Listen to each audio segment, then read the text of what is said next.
अस्सलाम वालेकुम dear students. आज ग्रैंड टेस्ट का जो सीरीज़ है तो उसमें पहला टेस्ट केमिस्ट्री का जो पोर्शन है उसको डिस्कस करने जा रहे हैं। क्वेश्चन नंबर इसमें अगर आप लोग देखिए 69 है। तो क्वेश्चन नंबर 69 में ये है कि the boiling point of a liquid will B.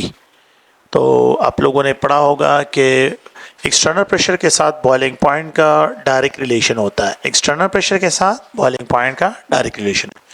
तो जब भी हम हाई एल्टीट्यूड पे चले जाते हैं तो वहाँ पे बॉइलिंग पॉइंट जो है वो डिक्लाइन की तरफ चला जाता है, क्योंकि एक्सटर्नल प्रेशर जो है वो डिक्रीज़ होता है जितना हम जो है हाइट पे जाते हैं। तो यहाँ पे the boiling point of the liquid will be lower at higher altitude. Higher altitude जो होता है इसमें बॉइलिंग पॉइंट जो है वो डिक्रीज की तरफ चला जाता है। तो क्वेश्चन नंबर 69 में आपका यहाँ पे ए ऑप्शन बनता है। ए ऑप्शन जो है वो होता है।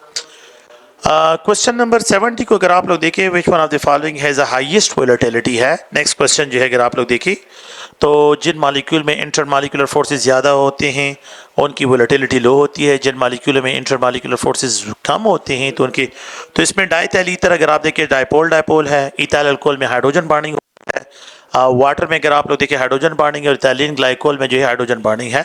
तो इसमें अगर आप देखें तो सबसे वीकेस्ट फोर्सेस है तो वो अगर आप लोग क्वेश्चन नंबर 7 जो है 70 को देखें तो इसमें डाइथाइल ईथर है और यहाँ पे भी ए ऑप्शन बनता है।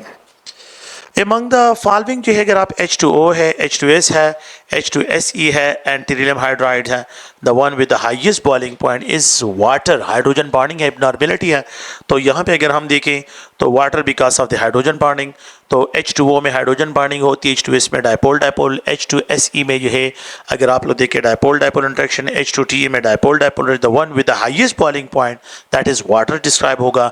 तो इसमें बी ऑप्शन है। क्वेश्चन नंबर 71 में अगर आप लोग देखें तो बी ऑप्शन यहाँ पे आता है। The ice, there are a hydrogen bond and covalent bond. What type of solid is it? तो ice is an example of molecular solid में आता है, तो it is an example of molecular solid है। क्वेश्चन नंबर 72 में अगर आप लोग देखें तो यहाँ पे सी ऑप्शन है। क्वेश्चन नंबर अगर आप लोग 73 को देखें, amorphous solids are made by fusing silicates. तो जब हम सिलिकेट्स लेते हैं they are fuse with the boric acids, they are fuse with the aluminium oxide and they are fuse with the phosphorus pentoxide. All of they वो यहाँ पे answer है। तो क्वेश्चन नंबर 73 में अगर हम देखें तो यहाँ पे डी ऑप्शन जो है करेक्ट वन है। A crystal system having all sides, अगर यहाँ पे for example face A, face B and face C are unequal हो and alpha beta and gamma angle it is equal to 90 हो, it is describe as orthorhombic form. इसके लिए हम word इस्तेमाल करते हैं आर्थोरोम्बिक फॉर्म। तो क्वेश्चन नंबर 74 जो है अगर आप लोग देखें इसमें सी ऑप्शन करेक्ट वन है। When ammonium chloride is added to ammonium carbonate solution, तो फॉर एग्जाम्पल अगर आप लोग देखें ये अमोनियम कार्बोनेट है और इसको हम वाटर में डाल देते हैं, ये आयोनाइज होता है, इट प्रोड्यूसेस 2 अमोनियम आयन और यहाँ पे कार्बोनेट आयन जो है सोल्यूशन में प्रेजेंट होंगे। ये इक्विलिब्रिया है और फॉर एग्जांपल इसमें हम क्या करते हैं अमोनियम क्लोराइड डाल देते हैं। तो कॉमन आयन इफेक्ट का जो कंसेप्ट है यहाँ पे अमोनियम आयन बढ़ जाएंगे तो ये कार्बोनेट के साथ कंबाइन हो जाएंगे, अमोनियम कार्बोनेट रिवर्स डायरेक्शन में इक्विलिब्रिया मूव करेगा। तो इसमें अमोनियम आयन तो बढ़ गए लेकिन कार्बोनेट आयन की कंसंट्रेशन क्या होगी, डिक्रीज होगी। तो क्वेश्चन नंबर 75 में आप लोगों के पास the decrease in the carbonate ions B option जो है यहाँ पे करेक्ट बनाता है। क्वेश्चन नंबर अगर आप लोग देखिए 76 है, excess of barium sulphate was dissolved in pure water at 25 degree centigrade. It's a AB type salt है और एबी टाइप साल्ट के लिए जब भी आप लोग जो है एक्स कंसंट्रेशन को फाइंड आउट करते हैं you have to just only take the square root of KSP। आप लोगों को KSP वैल्यू गिवन है, आप लोग सिर्फ इसका स्क्वायर रूट निकाले तो 1 × 10⁻⁻10 का अगर आप लोग स्क्वायर रूट निकालते हैं तो इट इज इक्वल टू 10⁻⁻5 इसकी वैल्यू आती है। और यहाँ पे क्वेश्चन नंबर 76 में अगर हम देखें तो सी ऑप्शन करेक्ट वन है। एज द रिएक्शन स्टार्ट होता है तो reaction as the reaction start, instantaneous rate जो है वो आप लोगों के पास at the start of the reaction, the instantaneous rate of the reaction जो है that is higher from the average rate होता है। एवरेज रेट जो है at the end of reaction जो है वो हाई होता है। तो क्वेश्चन नंबर 77 में अगर हम चले जाएं तो यहाँ पे ये ए ऑप्शन करेक्ट वन है। What is the measure of activation energy is an endothermic reaction. अगर हम एंडोथर्मिक रिएक्शन की तरफ जाते हैं तो activation energy, so the activation energy for the backward reaction is less than the, for example अगर हम जो एंडोथर्मिक रिएक्शंस होते हैं तो इसमें ये रिएक्टेंट्स हैं और ये अगर आप लोग देखें ये प्रोडक्ट्स हैं, तो यहाँ पे ये एक्टिवेशन एनर्जी है फॉर द फॉरवर्ड रिएक्शन और ये एक्टिवेशन एनर्जी है फॉर द रिवर्स। तो एंडोथर्मिक रिएक्शन ऐसे होते हैं जिसमें प्रोडक्ट हाई एनर्जी का होता है, रिएक्टेंट लो एनर्जी का होता है, और जिसमें रिवर्स एक्टिवेशन एनर्जी लो होती है और फॉरवर्ड की एक्टिवेशन एनर्जी ज़्यादा होती है, तो इस रिएक्शन को हम एंडोथर्मिक रिएक्शन कहते हैं। तो इसमें ए ऑप्शन है, the energy of activation for the backward reaction is lesser than the activation energy of the forward reaction. तो इसमें ए ऑप्शन अगर आप लोग देखें तो यहाँ पे क्वेश्चन नंबर 78 में ए ऑप्शन यहाँ पे करेक्ट वन है। क्वेश्चन नंबर 79 को अगर आप लोग चले जाएं, यहाँ पे नाइट्रोजन पेंटॉक्साइड डिकम्पोजिशन है, आप लोगों के बुक में क्लियर कट स्टेटमेंट है कि the decomposition of the nitrogen pentoxide follow जो है कैनेटिक्स है, ये फर्स्ट ऑर्डर कैनेटिक्स यहाँ पे क्वेश्चन नंबर 79 में अगर आप लोग देखिए ये ए ऑप्शन करेक्ट वन है।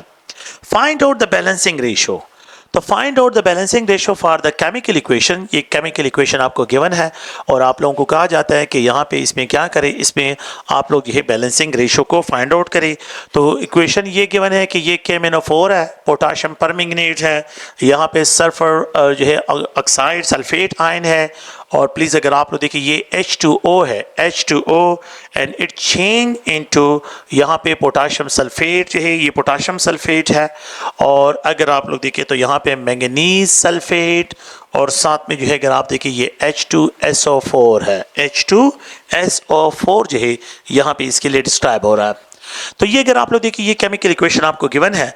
अच्छा, इसमें जो करेक्ट ऑप्शन है वो बी ऑप्शन है, बस मैं सिर्फ बी ऑप्शन को ही यहाँ पे, तो यहाँ पे ये 2 है, यहाँ पे ये 5 है, यहाँ पे अगर आप देखिए ये 2 है, यहाँ पे अगर आप लोग देखिए आगे जाएं तो यहाँ पे ये 1 है, यहाँ पे अगर आप लोग देखिए ये 2 है, और यहाँ पे ये भी 2 है। अच्छा, तो इस इक्वेशन को स्टूडेंट के साथ मोस्टली जब डिस्कशन होती है कि how to find the balancing ratio, small सा जो ट्रिक जो है, मतलब आसान सा ट्रिक इसके लिए है, तो इसको एब्रीवेट करें, ए है, यहाँ पे ये बी है, यहाँ पे ये सी है, यहाँ पे ये डी है, यहाँ पे ये ई है, और यहाँ पे ये एफ है। इसी तरह इनको भी एब्रीवेट करें, ए बी सी, और ये डी है, ये ई है, और ये एफ है। अच्छा, तो अगर आप लोग देखें तो यहाँ पे पहला जो है 2 पोटाशियम है, पोटाशियम यहाँ पे बी पे नहीं है, पोटाशियम यहाँ पे सी पे नहीं है, पोटाशियम यहाँ पे डी पे है, तो 1K2 it is equal to 2 potassium के बराबर है। तो ये पॉइंट, तो फॉर एग्जांपल 2 पोटाशियम और यहाँ पे K2 SO4 फॉर्म है, लेकिन K2 यहाँ पे ये एटम बराबर है, तो आप लोगों को एक पॉइंट मिल गया कि ये बराबर आ रहा है।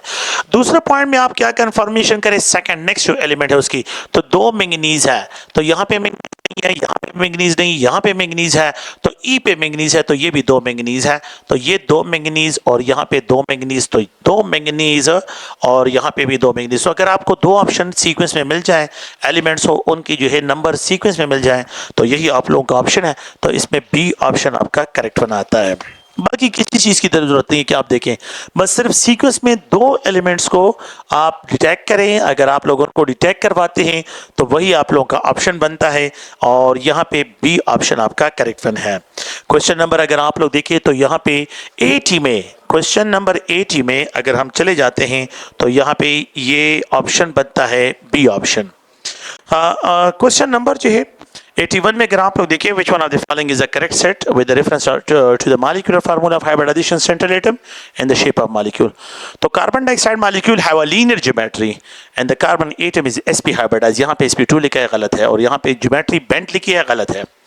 फिर उसके बाद बेरिलियम क्लोराइड sp हाइब्रिडाइज और लीनियर है, ये ठीक है। तो इसमें अगर आप लोग देखें तो क्वेश्चन नंबर 81 में बी, तो beryllium chloride sp hybridise beryllium है और साथ में लीनियर ज्योमेट्री भी बनाता है, ज्योमेट्री भी इसकी लीनियर है। Pair have the same geometry. अगर आप लोग देखिए BF3 एंड NF3, तो BF3 हैव ट्राइगोनल प्लेनर, लेकिन NF3 have the trigonal pyramidal geometry है, गलत है ये दोनों। BCl3 ट्राइगोनल प्लेनर, PH3 फिर जो है पिरामिडल है। सी कार्बोकेटाइन और नाइट्रेटाइन दे हैव सिमिलर ज्योमेट्री, तो carbocation have a trigonal planar, nitrate ion have also a trigonal planar geometry. तो यहाँ पे सी ऑप्शन है। क्वेश्चन नंबर 82 में अगर आप लोग चले जाएं, सी ऑप्शन करेक्ट वन है। Metal sulphate that is comparatively more soluble in water, तो आप लोगों ने पढ़ा होगा सेकेंडरी के कोर्स में, जो अल्कली मेटल के जो सल्फेट्स है टॉप वाले मोर सॉल्युबल और बॉटम वाले लीस्ट सॉल्युबल होते हैं। So the solubility of the sulphate from top to bottom decrease होती है, तो इसमें the most soluble is magnesium sulphate है। तो क्वेश्चन नंबर 83 में अगर आप लोग देखिए proton number increase, the solubility of the sulphate जो है वो डिक्लाइन की तरफ चली जाती है, डिक्रीज की तरफ चली जाती है जब ग्रुप में हम बात करते हैं। Cation that distort electronic cloud of nitrate ion more and facilitate its decomposition. तो cation with the more positive charge, more polarizing power, जितना polarizing power ज़्यादा होता है तो डिकम्पोजिशन रेट भी उसका, तो बेरिलियम विद +2 चार्ज, इसकी जो है चार्ज डेंसिटी बहुत ज़्यादा है, तो इसी वजह से अगर आप लोग देखें इसका पोलराइजिंग पावर बहुत ज़्यादा होगा और ये कंपाउंड की डिकम्पोजिशन को फैसिलिटेट करेगा। Which elements has the highest जो है the second ionization potential?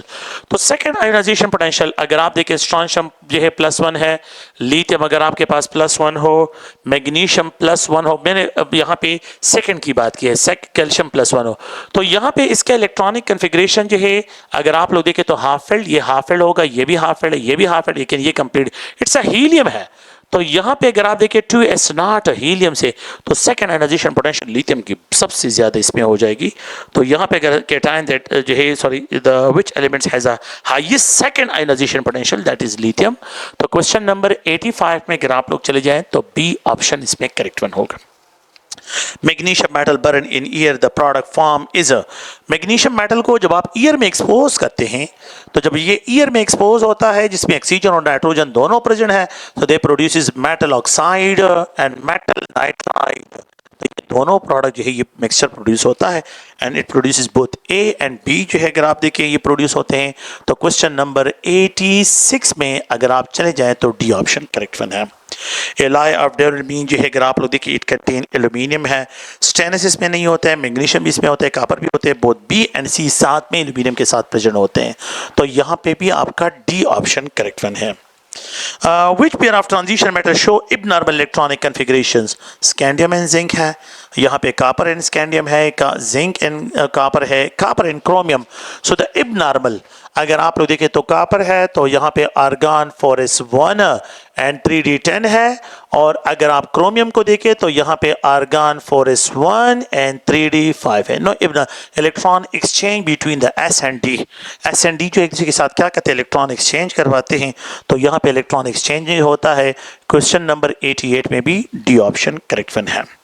Question number 89 को देखिए which one of the following ion is coloured. तो यहाँ पे copper +1 D orbital is completely filled, copper with +2 D orbital है half filled, sorry D orbital एक unpaired electron इसमें होता है, और बाकी में अगर आप लोग देखिए कोई इलेक्ट्रॉन नहीं है तो कॉपर विद, तो क्वेश्चन नंबर 89 में the copper with a +2 charge है ब्लू कलर सोल्यूशन है, ब्लू कलर सॉलिड, ये ब्लू कलर सोल्यूशन बनाएगा। The order electronic configuration of silver is 4d10 and 5s1, it belongs to, अगर आप लोग देखें तो यहाँ पे it belongs to 5th period जो होता है। फॉर एग्जांपल ये कॉपर है, कॉपर से बिलो सिल्वर है, सिल्वर से बिलो गोल्ड होता है, तो कॉपर 3rd जो है 4th पीरियड और यहाँ पे 3d सीरीज, और ये 5 पीरियड और ये जो है 4d सीरीज है। तो ये अगर आप लोग गौर से देखें तो इस ये 4 क्वेश्चन नंबर जो है अगर आप लोग 90 की तरफ जाएं, आउटर इलेक्ट्रॉनिक कन्फिगरेशन ऑफ, तो it belongs to 5th period and group 1b से ये बिलोंग करते हैं, तो कॉपर फैमिली जो है ग्रुप 1b से बिलोंग करते हैं और 5th पीरियड है। तो क्वेश्चन नंबर 90 में सी ऑप्शन करेक्ट वन है। क्वेश्चन नंबर 91 द कोल तार contain many organic compound that can be separated. अच्छा, कोल तार की अगर आप लोग ये है मतलब ये कि जब आप कोल लेते हैं और कोल की डिस्ट्रक्टिव डिस्टिलेशन करवाते हैं तो 4 फ्रैक्शन आपको मिलते हैं, लेकिन यहाँ पे अब कोल तार में जो सब्सटेंसेस होते हैं उनकी प्यूरिफिकेशन करवाते हैं तो उनको हम फिर फ्रैक्शनल डिस्टिलेशन के जरिए प्यूरिफाई करवाते हैं, fractional distillation. So the technique that is used to purify the liquid on the difference of their boiling point that is known as fractional distillation है। क्वेश्चन नंबर 91 में अगर आप लोग चले जाएं तो यहां पे बी ऑप्शन करेक्ट वन है। क्वेश्चन नंबर जो है अगर 92 की तरफ चले, which one of the following pair can show cis trans isomerism to each other. तो इंटरनल अल्कीन्स अगर आप लोग देखें तो यहाँ पे ये दोनों सी ऑप्शन जो है अगर आप पेयर को देखें तो ये शो करते हैं सिस ट्रांस आइसोमेरिज्म। तो यहाँ पे इंटरनल अल्कीन्स 92 में सी ऑप्शन आपका ये एक ही कंपाउंड है, इसमें जो है डिफरेंस नहीं है। In tertiary butyl alcohol the tertiary carbon atom is a in tertiary butyl alcohol the tertiary carbon atom is a Attached is attached with a 3 carbon atom with no hydrogen atom. So in tertiary butyl alcohol, the tertiary carbon atom is bonded to 2 hydrogen atom. गलत है. 3 hydrogen atom गलत है. 1 hydrogen atom गलत है. No hydrogen atom, कोई hydrogen atom इसके साथ नहीं होता है. तो क्वेश्चन नंबर 93 में अगर आप लोग चले जाएं तो यहाँ पे आप लोगों का डी ऑप्शन करेक्ट वन है.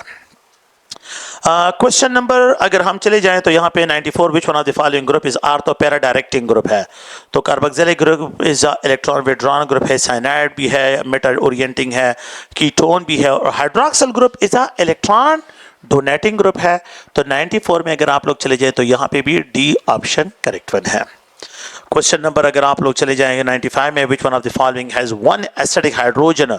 वन एसिडिक, एस्टाइलिन में 2 एसिडिक हाइड्रोजन होते हैं, प्रोपीन में नहीं होता है, 2 पेंटाइन में भी नहीं है. लेकिन अगर आप 1 पेंटाइन की तरफ चले, it contain only a single hydrogen atom इसमें प्रेजेंट है. तो डी ऑप्शन यहाँ पे भी करेक्ट वन है. क्वेश्चन नंबर जो है अगर आप लोग देखें, the treatment of ethene with the cold sulphuric acid followed by the boiling, जो है अगर आप क्या करते हैं, ईथीन लेते हैं और इसको कोल्ड सल्फ्यूरिक एसिड के साथ ट्रीट करते हैं. मतलब इसको जो है क्या करते हैं, कोल्ड जो है सल्फ्यूरिक एसिड के साथ, और फिर उसके बाद followed by the boiling condition पे लेके चले जाते हैं. In the presence of water है तो इट चेंज इनटू इथेनॉल. यहाँ पे ये इथेनॉल में कन्वर्ट होता है. इथेनॉल इज अ प्रोडक्ट जो है. तो यहाँ पे क्वेश्चन नंबर 96 में भी आपका डी ऑप्शन करेक्ट वन है. Question number 97, which derivatives of benzene show maximum reactivity in electrophilic substitution reactions? Which derivatives of benzene show maximum reactivity in electrophilic? तो benzaldehyde, electron withdrawal group decrease the reactivity. methyl benzene, electron donating group activity increase होता है. तो बाकी deactivators group attach और methyl group activator है तो B. तो यहाँ पे अगर आप लोग देखें 96 में B ऑप्शन करेक्ट वन है.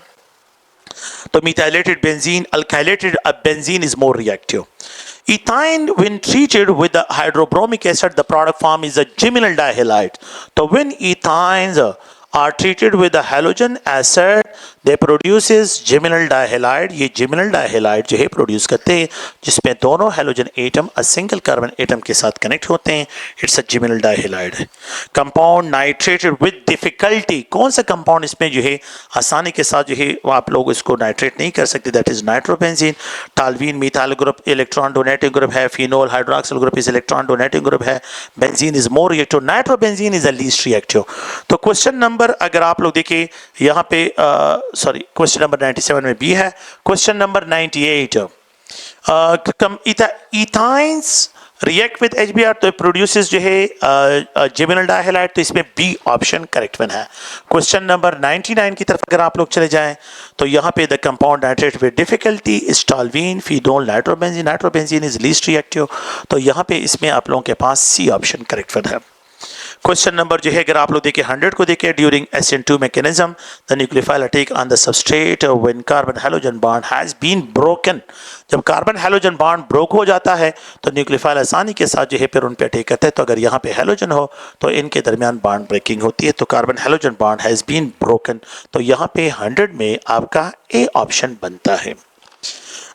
नेक्स्ट क्वेश्चन की तरफ अगर आप लोग चले जाएं तो question number 101, aqueous solution of potassium hydroxide जो है potassium hydroxide causes SN mechanism in alkyl halide. On which of the following alkyl halides potassium hydroxide would like to easily attack? जो आसानी के साथ किस पे अटैक करेगा? तो that is alkyl halide में अगर आप देखिए क्लोरो ईथेन है, ब्रोमो ईथेन है, फ्लोरोमीथेन है और आयोडो पे सबसे आसानी के साथ अटैक करेगा. तो 101 में जो है यहाँ पे क्योंकि वो बॉन्ड एनर्जी जो है alkyl halides alkyl iodide और मोर ईटो बॉन्ड एनर्जी उनकी लो.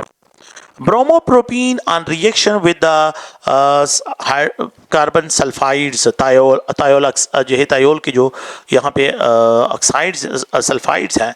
सो undergoes elimination. It's a good nucleophile है.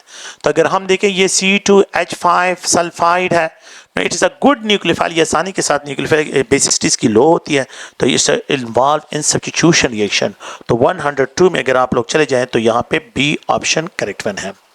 Question number 103 में methanol on treatment with the Grignard reagent and followed by the hydrolysis produces ethanol. तो ethanol is a reduced product of Ethanol is a reduced product of methanol with a Grignard reagent followed by acid hydrolysis. Methyl alcohol on oxidation with the acidified potassium dichromate with acidified potassium dichromate अगर हम यहाँ पे use करते हैं तो it produces methanoic acid, हमें यहाँ पे एंड प्रोडक्ट जो है मीथेनोइक एसिड ही बनता है. So there is no aldehyde formation, methanoic acid की फॉर्मेशन होती है. तो क्वेश्चन नंबर 104 में सी ऑप्शन करेक्ट है. Question number 105 को देखिए, choose a suitable catalyst for the following reactions. So it's a Lucas reagent. अगर आप लोगों को याद हो, लोगों ने पढ़ा होगा HCl जिंक क्लोराइड का मिक्सचर, तो it is a Lucas reagent है and that is specifically used for detection of type of alcohol को डिटेक्ट करने के लिए. तो यहाँ पे अगर आप देखिए क्वेश्चन नंबर 5 में HCl के साथ हम जिंक क्लोराइड यूज करते हैं, बी ऑप्शन इसका करेक्ट वन है. Hemiacetal contain alcohol group and ether functional group इसमें प्रेजेंट होते हैं. तो अल्कोहलिक फंक्शनल ग्रुप और जो है ईथर फंक्शनल ग्रुप, तो दो फंक्शनल ग्रुप होते हैं, alcohol and ether functional group. तो क्वेश्चन नंबर 106 में भी बी ऑप्शन करेक्ट वन है. क्वेश्चन नंबर 107 में अगर आप लोग चले जाए, carboxylic acids react with ammonia to form ammonium salt which on heating. तो जब भी हम कार्बोक्सिलिक एसिड्स को ट्रीट करते हैं अमोनिया के साथ तो it produces ammonium acid salt, ये अमोनियम साल्ट प्रोड्यूस करता है. और जब हम इसको हीट करते हैं तो ये लॉस करता है वाटर को and it change into amide, ये एमाइड में कन्वर्ट होता है.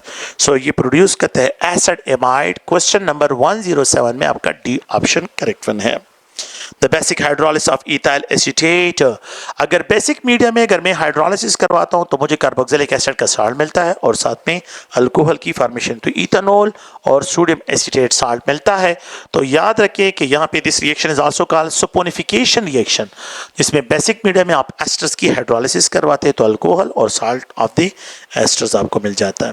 Real gases behave ideally, real gases behave ideally. तो आइडियलिटी का जो कंसेप्ट है, तो अगर आपके पास प्रेशर लो होगा और टेम्परेचर हाई हो, तो ये कंडीशंस हैं. तो real gases behave ideally it high temperature and low pressure. तो क्वेश्चन नंबर 109 में सी ऑप्शन है. क्वेश्चन नंबर अगर आप लोग देखिए, absolute temperature is double and the pressure is reduced. If the absolute temperature is double and the pressure, तो what about the pressure volume का temperature के साथ डायरेक्ट रिलेशन और प्रेशर के साथ इनवर्स रिलेशन है. If the absolute temperature is double, ये 2 time करते हैं और इसको 4 टाइम कर लेते हैं, तो फिर यहाँ पे क्या होगा, वॉल्यूम जो है वो हाफ हो जाएगा, रिड्यूसेस टू हाफ. तो ये 2 यहाँ पे 1/2 आ जाएगा. तो क्वेश्चन नंबर 110 में जो है ये ए ऑप्शन हाफ पे चला जाएगा. A container containing carbon monoxide and hydrogen gas in equimolar concentration at the same temperature. What is the average जो है, what is the ratio of the average molar kinetic energy of the two gases? तो simple सी बात है कि same temperature पे दो different gases have same kinetic energy. इनकी जो काइनेटिक एनर्जी है इट विल रिमेन सेम, ये सेम कंसिडर की जाती है. तो सी ऑप्शन इसमें करेक्ट है. Oxygen is prepared by the thermal decomposition. Oxygen is prepared by the thermal decomposition of potassium perchlorate. तो ये 2 मोल ऑफ पोटाशियम परक्लोरेट. और अगर आप देखें तो यहाँ पे फॉर एग्जांपल हमें यहाँ पे प्रोवाइड करके देता है 3 मोल ऑफ ऑक्सीजन गैस. अगर ये 6 मोल हो जाए, 6 मोल ऑफ ऑक्सीजन गैस के लिए हाउ मेनी मोल, 4 मोल मुझे चाहिए. तो ये मोल डबल हो गए तो ये मोल भी डबल हो जाएंगे. तो यहाँ पे फॉर 6 मोल, तो यहाँ पे क्वेश्चन ये है कि how many moles of potassium perchlorate are required to prepare 6 mole. तो इस क्वेश्चन में अगर आप लोग देखिए क्वेश्चन नंबर 112 में आप लोगों के पास 4 मोल बनते हैं. आपका ऑप्शन जो है बी यहाँ पे बनता है. Question number 113, Question number 113, the number of carbon dioxide which contain 8 gram. अगर आप लोग देखिए 1 mole of carbon dioxide contain 32 gram. If we have 8 gram, 4 time mass come, the mole भी 4 time कम. तो 32 और 8 में कितने टाइम रिड्यूस हो रहा है, 4 टाइम कम हो रहा है. तो ये मोल भी 4 टाइम, तो ये 0.5 मोल. तो 1 divided by 4 is equal to 0.25 and 32 divided by 4 is also equal to यहाँ पे 8 ग्राम के बराबर आ जाता है. तो क्वेश्चन नंबर जो है 113 में ए ऑप्शन आपका आंसर बनता है. The number of grams atom of 42 gram of carbon monoxide is equal to, for example अगर आप यहाँ पे आ जाए 1 mole of carbon monoxide that is equal to 28 gram. अगर आप देखिए इसमें 2 मोल ऑफ जो है एटम्स है, 1 मोल कार्बन और 1 मोल ऑक्सीजन है. It means we can also call 2 gram atoms 2 gram atoms इसमें प्रेजेंट है। अच्छा, अगर मैं इसको 42 ग्राम कर लेता हूं तो मैंने यहाँ पे जो है इसके मोल जो है 1.5 मोल हो जाएंगे। तो 1.5 मोल पे जो है ये मोल यहाँ पे कितने मोल, 3 मोल हो जाएंगे। तो 3 ग्राम एटम्स आप लोगों के पास यहाँ पे होंगे। अब स्टेटमेंट ये है कि the number of gram atom in 42 gram of carbon dioxide is equal to gram atom of 66 gram. तो ये 6 ग्राम का मतलब हाफ मोल है। अच्छा, 3 ग्राम ऑफ हाइड्रोजन, ये ठीक आ रहा है। तो यहाँ पे 3 gram atom, 3 gram atoms, 3 gram atoms, 42 gram of carbon monoxide contain 3 gram atoms. और यहाँ पे आप लोग बराबर देखिए 3 ग्राम एटम्स ऑफ हाइड्रोजन लिखा है, तो ये बराबर आते हैं। तो इसमें क्वेश्चन नंबर 144 में अगर आप लोग देखें तो यहाँ पे बी ऑप्शन करेक्ट वन है। क्वेश्चन नंबर अगर आप लोग देखिए 115, तो अगर हम देखिए तो यहाँ पे hydrogen is allowed to react with oxygen gas, you will get जो है वाटर। यहाँ पे आप लोगों को वाटर मिल जाता है। ये बैलेंस केमिकल इक्वेशन है। इक्वेशन आपको गिवन है, ऑक्सीजन को पहले लिखा गया है, कोई मसला नहीं है अगर आप इसको आगे कोई इशू नहीं है। सो 8 gram of each, 8 gram of each. तो अगर सेम मास इज गिवन हो तो जिसका मोलर मास, जिसका मास ज्यादा कंट्रीब्यूट करता है वही आपका लिमिटिंग रिएजेंट हो। ये स्टेटमेंट है, शॉर्टकट है। इक्वल मासेस गिवन हो तो जिसका मोलर मास ज्यादा होगा वही आपका क्या होगा, याद रखें लिमिटिंग रिएजेंट होगा। ये आपका लिमिटिंग रिएजेंट है। और यहाँ पे जो है अगर आप लोग देखिए लिमिटिंग रिएजेंट ये है, तो ये क्या करता है, इससे स्मॉल अमाउंट यूज कर लेते हैं और बाकी जो है वो एक्सेस में रह जाते हैं। क्वेश्चन ये है कि फॉर एग्जांपल ये इससे क्या करते हैं, 1 ग्राम अपने लिए कंज्यूम कर लेते हैं, 1 ग्राम। तो फॉर एग्जांपल अगर मैं लिखता हूँ 4 ग्राम के लिए मुझे क्या चाहिए, 32 ग्राम चाहिए। अच्छा, तो 16 ग्राम के लिए मुझे क्या चाहिए, 2 ग्राम चाहिए। अच्छा, मुझे 8 ग्राम के लिए क्या चाहिए, 1 ग्राम चाहिए। तो 1 ग्राम कम, तो 1 + 8 9 ग्राम ऑफ वाटर मुझे देगा, 9 ग्राम ऑफ वाटर। तो इसमें से ये क्या करता है, 8 ग्राम आपको गिवन है, 8 में से ये 1 यूज कर लेते हैं बाकी, और 1, तो आपको 8 ग्राम ऑफ वाटर मिलता है यहाँ पे प्रोडक्ट की जो अमाउंट है। और साथ में जो है oxygen is your limiting reagent, तो बी ऑप्शन है। तो क्वेश्चन नंबर 115 में आपका ऑक्सीजन लिमिट में है और वाटर की जो अमाउंट है 9 ग्राम आपको मिलती है, एंड दैट इज जो है बी ऑप्शन आपका यहाँ पे करेक्ट वन है। Question number 116, the number of gram of oxygen in 32.2 gram of sodium sulfate in 10 water molecules है। तो ये अगर आप लोग इस इक्वेशन को देखें तो ये भी एक आसान सा क्वेश्चन है, आसान से जो है स्टेटमेंट है। सो क्वेश्चन ये है कि if we have the number of a gram of oxygen, the number of gram of oxygen, अगर मेरे पास 1 मोल of sodium sulfate हो और यहाँ पे अगर आप देखिए 10 वाटर मॉलिक्यूल इसमें है, तो इसका मोलर मास 322 ग्राम है। 322 ग्राम ऑफ द प्लीज अगर आप लोग देखिए इट कंटेन फॉर एग्जांपल यहाँ पे ऑक्सीजन के जो इसके में टोटल बनते हैं, तो ऑक्सीजन के टोटल जो है 14 मोल्स बनते हैं इसमें। अगर आप लोग देखिए इसमें 4 मोल ये हो गए और 10 मोल, ये 14 मोल्स बनते, 14 मल्टीप्लाइड 16 ग्राम, 14 मल्टीप्लाइड अगर आप लोग देखिए 14 multiplied 16 gram, it is equal to 224 gram के ये बराबर होता है। तो इट कंटेन यहाँ पे इसमें तो 1 मोल हो जिसमें 32 ग्राम है, तो इसमें it contain 224 gram of oxygen atom इसमें प्रेजेंट होते हैं। ये अगर आप लोग देखिए तो 1 mole of sodium sulphate decahydrated that is molar mass is equal to, इसमें इतनी ग्राम ऑफ ऑक्सीजन कंट्रीब्यूट कर रहा है। अच्छा, तो अब स्टेटमेंट ये है कि the number of grams of oxygen in 32.2, अगर ये 322 हो तो उसमें 222, अगर ये 32.2 हो जाए, पॉइंट डेसिमल यहाँ पे आ जाए तो 22.4 इसमें आ जाएगा। तो यहाँ पे आपके पास क्या है, इसमें जो है सी ऑप्शन। तो क्वेश्चन नंबर 116 में आपका सी ऑप्शन बनता है। Question number 118, electrolysis of dilute sodium chloride result at anode. तो जब भी आप लोग सोडियम क्लोराइड की जो है इलेक्ट्रोलिसिस करवाते हैं तो सोडियम हाइड्रोक्साइड मिलता है और क्लोरीन गैस और हाइड्रोजन गैस रिलीज होता है। तो क्लोरीन -1 से 0 पे जाता है तो एनोड पे क्लोरीन गैस रिलीज होता है। तो इसमें अगर आप लोग देखिए क्योंकि ये ऑक्सीडाइज हो रहा है तो क्लोरीन, तो यहाँ पे क्वेश्चन नंबर 117 में बी ऑप्शन करेक्ट वन है।